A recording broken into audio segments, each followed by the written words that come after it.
I've taken 2 of my signature recipes and turned it into a sheet pan wonder. You are going to want to bring this to every party and event forever, and people will always ask for the recipe. Preheat your oven to 350 degrees, and then you want to line a sheet pan with parchment paper. Next, melt 1 cup of salted butter, and you can do this in the microwave in 30-second increments or on the stove. Pour that into a mixing bowl and add in 1 3/4 cup of granulated sugar. Whisk this until the sugar has dissolved into the butter. Next, you need to add in 4 large eggs and 1 tablespoon of vanilla extract.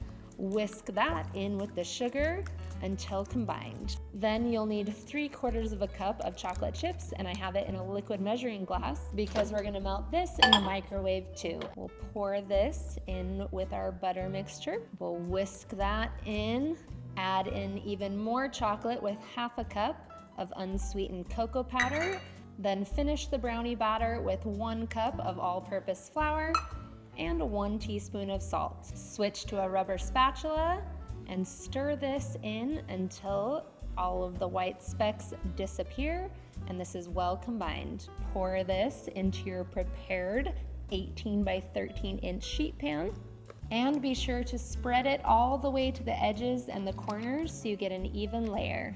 For the cookie dough layer, you'll need 3/4 cup of softened butter, and we're gonna cream that together with 3/4 cup of brown sugar and 1/3 cup of granulated sugar. Use a hand mixer or stand mixer to mix this together until it's smooth. This one needs 2 large eggs, and of course you don't want to get any shells in there like I just did, so pull them out. Then we'll also need 1.5 teaspoons of vanilla extract.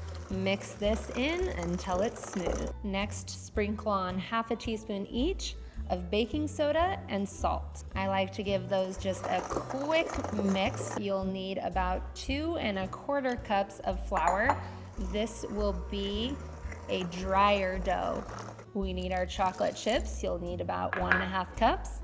Then grab a rubber spatula and fold that into your crumbly dough. And you're about to see why it needs to be a little bit drier and crumbly, because we are about to crumble the dough all over the top of the brownie layer. All that's left to do is bake this in a 350 degree oven for 30 to 35 minutes. As hard as it is to wait, you'll want to place this on a wire rack to cool completely before cutting. Or let's be honest, you could also just grab a spoon and go to town while they're still warm. No judgment from me.